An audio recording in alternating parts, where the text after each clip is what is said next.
For having me. Thanks for the invite. I'm going to be talking a little bit about Rick and also a little bit about our latest research results, conservation research that have come out in the last month or so. I've been working with Rick in his lab since 2007, so yeah, I have a little bit to say. But I have also made notes because Rick is still my boss, so I had to really think about what I was going to say and make sure that I didn't say anything wrong. And on tape recording it all. Yes, it's I can see that, Rick.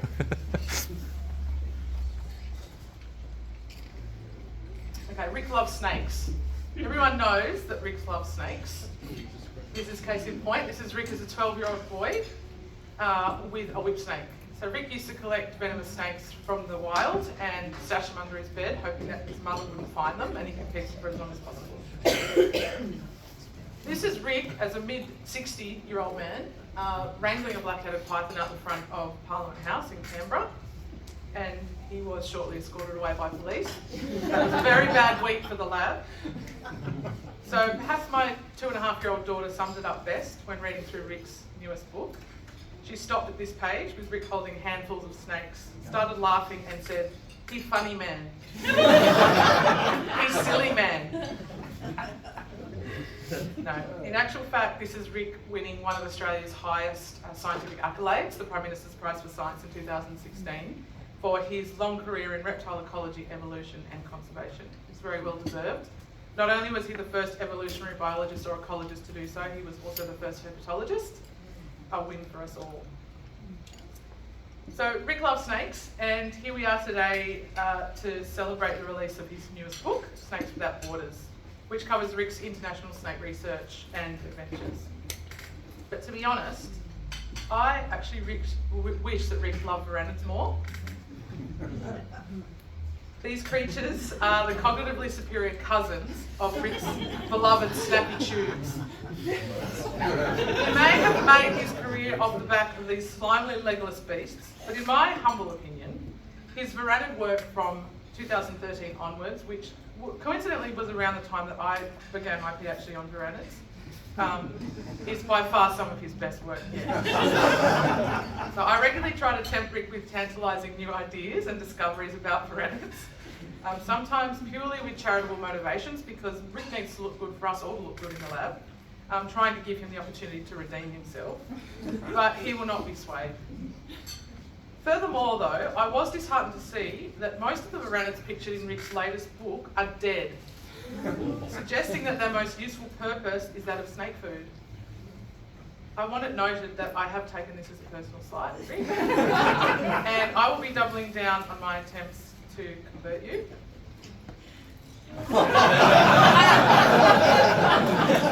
However, this may be easier than I'm making out. So reminisce with me though. Let me take you back to the year 1993. When I was 8 years old. I was a curious kid who loved the bush, I loved animals, and I would spend lots of time on our weekend 150-acre property out at Hampton, which is west of the Blue Mountains. After a brief encounter with a corn snake at the Easter show, I was hooked on reptiles. And for my birthday that year, I was given a book, Australian Snakes, A Natural History. I was absolutely mesmerised.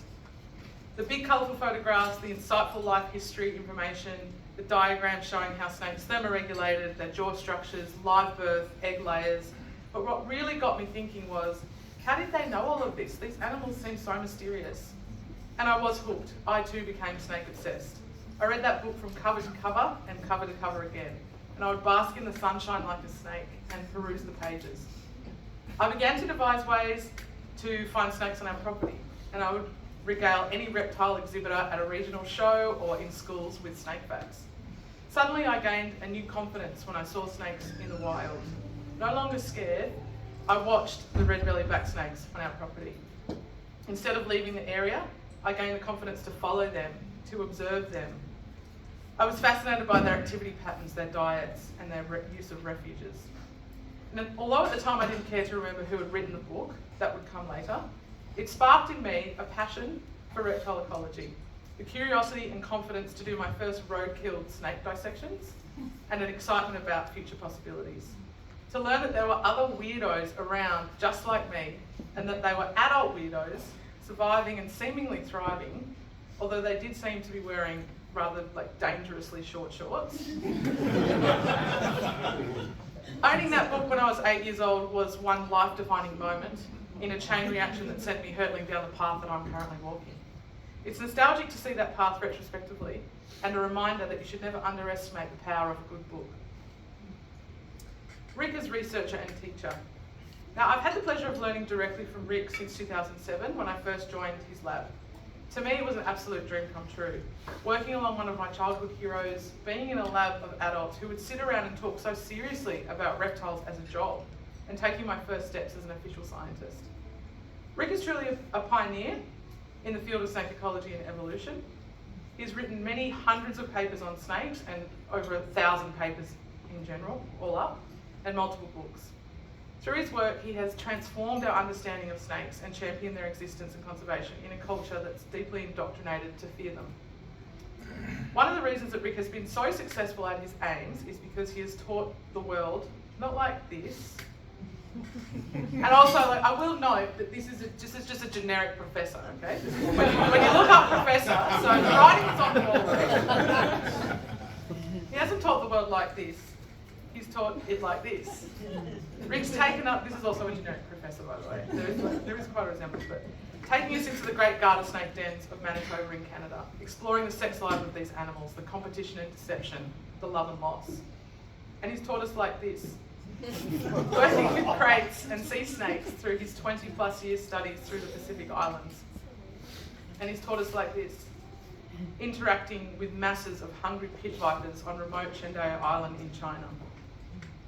These are just to name a few of Rick's international research projects, which are often focused on scenarios where snakes are gathering in very large numbers and evolution can play out in real time. But one of Rick's secret weapons, and definitely a huge key to his success, is his writing ability. Not only for research, but also for popular articles and books. And it's through this that he has brought us with him into the lives of snakes. Rick is a legacy maker.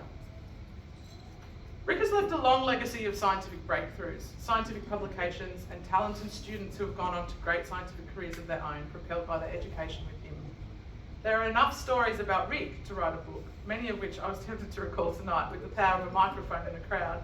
However, as I am still gainfully employed by Rick, I would like to keep it that way. So I will leave it at this.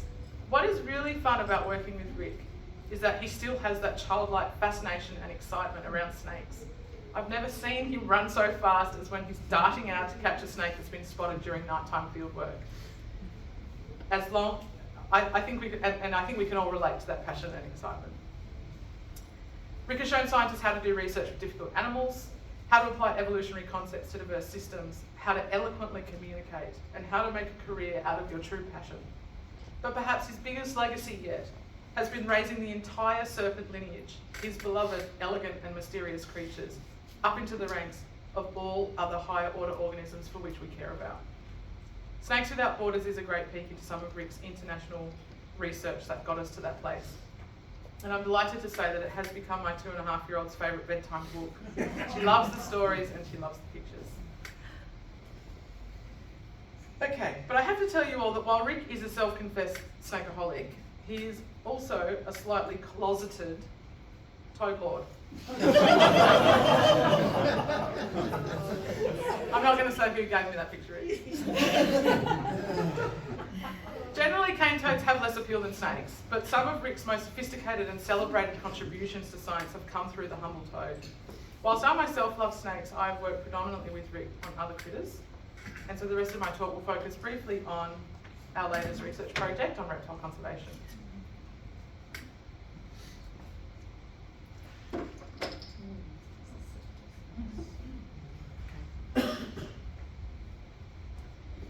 I've worked mostly in Northern Australia in the Kimberley region, the Antenna Territory as well, and this work was done with the Bunuba Rangers of the Central Kimberley. So I pay my respects to the elders past, present and emerging.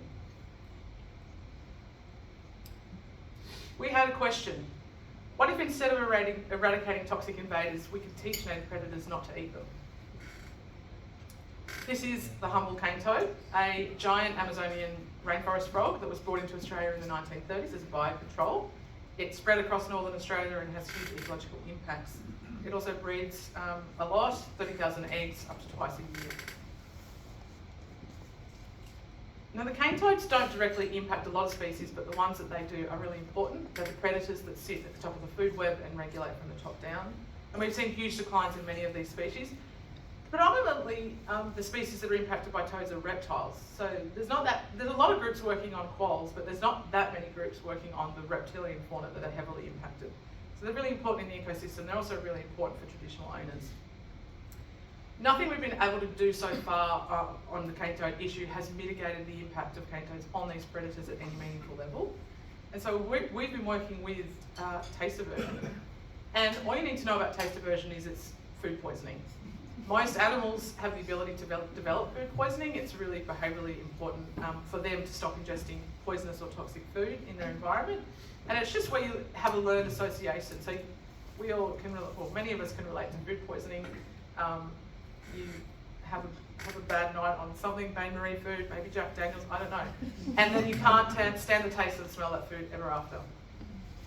The issue is that at the front of the cane toad invasion, all the toads are really large and they kill all the predators that interact with them. So whilst the predators have the ability to learn, they don't have the opportunity to learn. So we've trialled this on small scale field trials with most of the predators. We know they can learn, but we wanted to actually ramp that up to a conservation strategy. And to do that, we brought together a range of stakeholder organisations. These are all really important organisations in the region and nationally. And together we kind of have designed this strategy. We aim to roll this out across the Kimberley region, which as the cane toad invasion moves westwards, and we had three main questions that we wanted to answer. Could goannas and freshwater crocodiles learn taste aversion? So goannas are heavily impacted by cane toads, and this is because they, as you know, they've got good chemosensory systems. They're active all through the wet season. They hunt out toads in low densities, and they get absolutely smashed. The larger animals do. So behind the front line, many populations have got extinct. Freshwater crocodiles are a bit of a different scenario. They are heavily impacted in some areas and don't seem to be that impacted in others. It's got to do with their ecology, which I'll mention later. But actually what we're finding out is in the longer term that populations are actually quite impacted to the tune of about 70% over the long term. So we wanted to see whether we could use taste aversion to help these guys. Could we actually put that out onto the landscape with could we develop methods that would allow us to do that? And if so, would that actually translate to a survival benefit? So, so the first species that we worked with was Varanus phenoptes. This is a large generalist varanid of Northern Australia. It's the largest goanna up there. It's highly abundant before toads arrive, heavily impacted afterwards, active all through the wet season, and this is when we see the biggest declines in this species, and it just smashes the adult populations down so that they can't recover. So the impact is very short, sharp and severe, and they don't recover. We ran a multi-year study with this species. So essentially what we did was we had some areas where we didn't do we didn't apply taste aversion. We had some areas where we did apply taste aversion, and then we looked at how they survived once the cane toads came through an area. These animals need live prey. They're not really scavengers, and whilst they will learn from a bait, they won't generalise that across to a cane toad. So we needed to actually deploy cane toads into the field ahead of the invasion front. So we put out 200,000 tiny metamorph toads just as the cane toads were arriving in the environment. That was Rick's idea. I'm not going to say that was my idea.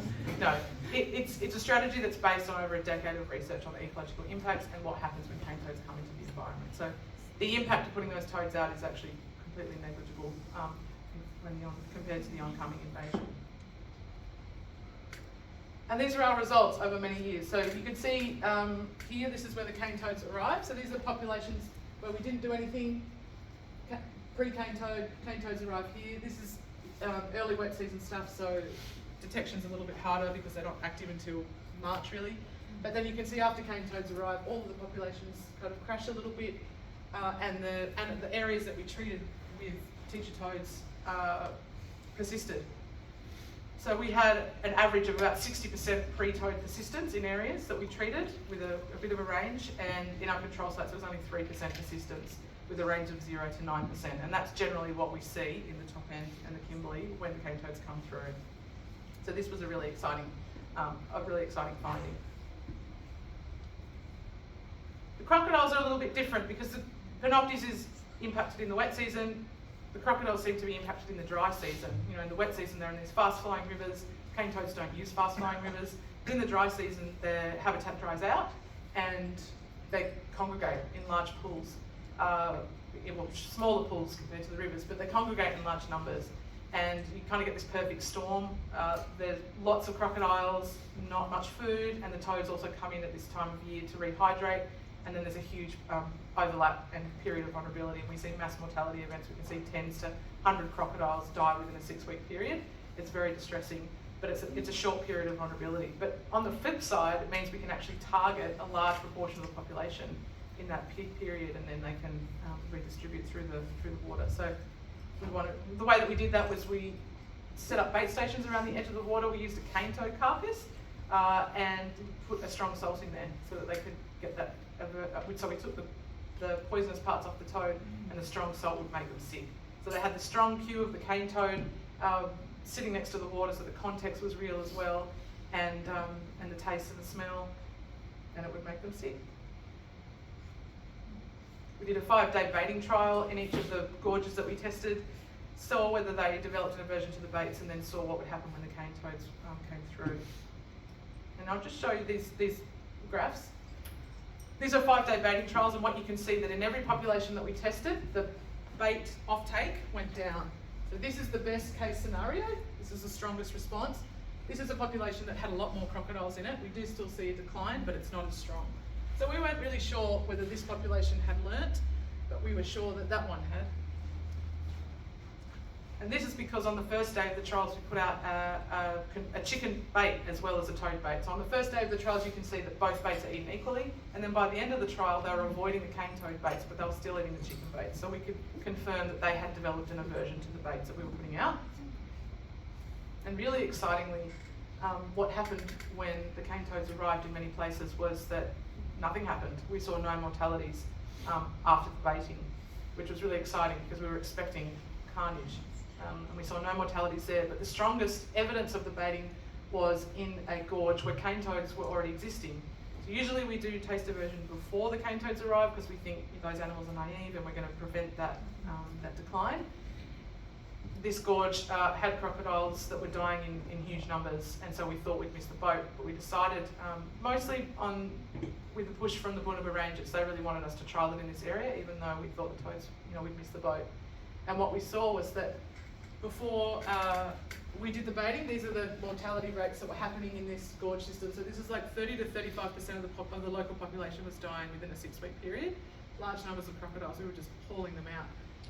And then this is a control area where we didn't do anything. So again, large proportion of the population. When we did the baiting, the mortality rates declined by 95% in that area immediately post-baiting. Whereas in the control area, they kept raging unabated. And we had to have a control area. That's kind of the unfortunate thing with this work. You do need control areas to prove to provide scientific rigour. But then the flip side is, it's horrible to leave areas unbaited when you think it's going to work. So yeah, they're two kind of really, actually long-term studies, multi-year studies that we've done from about 2017 onwards. And they've both been really successful, which is really exciting. We've preserved big populations of animals on country. So we can say that animals, that they both can learn. Snakes haven't really learnt.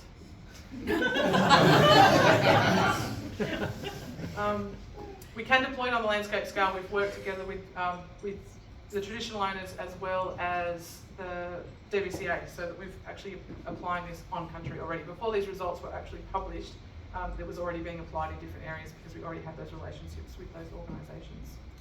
And yeah, this is just some of the good stuff that can come out of those. Everyone loves a good news story about conservation. This came out last week, the crocodile work. The Georiga work came out a little bit, a month ago or something.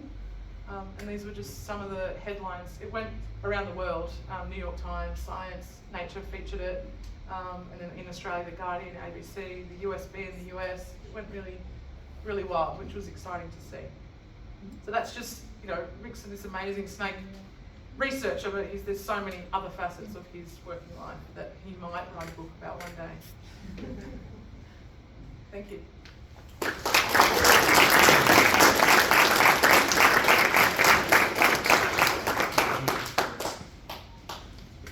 question. Any questions? Your 200,000 little metamorphs, and just spread them around. We work with 7 populations of animals, and so they had to be fairly discrete populations for independence, and we used late stage tadpoles that would turn into metamorphs. Right. Okay. Yeah. So we had the eggs, we had the tadpoles, but yeah, it was. So you're like flying around in a helicopter. Throwing out strings of tadpoles, strings of eggs. DBCA wants us to do that. They want to figure out how we can do something like that. But no, we target certain areas. So the thing about the Kimberley, some of this stuff wouldn't work in the top end. You know, there's just too much water in the environment. But as the cane toads are moving through more arid areas where there's quite distinct, well, there's distinct dry season in the top end, but you know, the water in the environment really shrinks down. It allows us to target these areas, and probably even more so in the Pilbara where toads are heading. We'll be able to use a lot of tools that we've kind of dismissed because it's been too much water. Subsequent generations, is there any information on whether your version will work on new generations, or it's only on the animals that you actually taught? Is there any passing on of, well, I suppose it's all learned behaviour. Is there anything like that in there? Yeah, that's a really good question, and it's a really common question. So as we know, most reptiles don't have parental care. So for example, with goannas, it is every person has to learn for themselves. However, there's this kind of nuanced impacts within the invasion. So as I said, the impact of toads on goanna populations is very severe and sharp. And so it's essentially the first wet season they're gone. Huge numbers of the adult population are gone. And so what we're trying to do with the goanna stuff is just prevent that initial huge impact and preserve as many breeding adults in the population as we can. We've gone quite deep into this, and what we can also say is that there's behavioural variation within the population. So preventing mortality of a wide range of animals also preserves like behavioural diversity in the population. So there's a lot of other benefits. And once cane toads arrive in the environment, have arrived and established, they usually don't start breeding for maybe 1 year, and then there are smaller toads in the environment. There are natural teacher toads in the environment that animals can learn from in the future. So with the goannas, it's just preventing the initial decline. Crocodiles are different. It's kind of a really different scenario because there were, you could see that there were multiple years and there were still lots of crocodiles dying, and so that's a different case. We can use taste diversion to preserve the adult populations for multiple years, and it's because there's new animals coming into the environment each year. So that what we can say is that that the training with crocodiles should happen for multiple years after toads have arrived in the environment. And again, there will be small toads in the environment for crocodiles to engage with later on.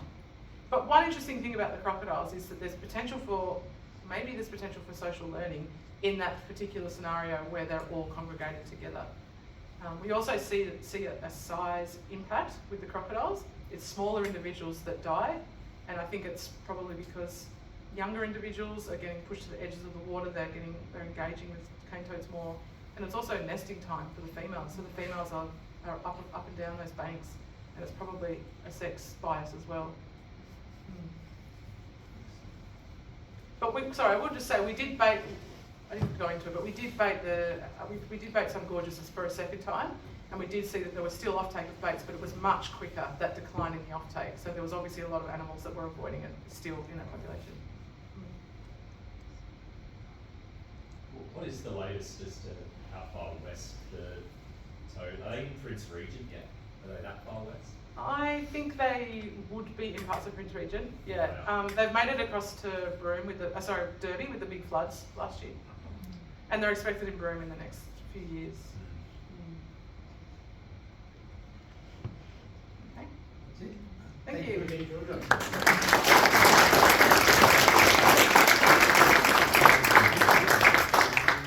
Tough act to follow, Rick. And you didn't need to change I saw the Australian goannas. You could have left it as Australian snakes. It works with a lizard on the cover, apparently. Anywho, okay, we'll break for a little while. You can buy a bottle of red wine and sort out your auction items, and then we'll be back for the beverage shortly. Thank you.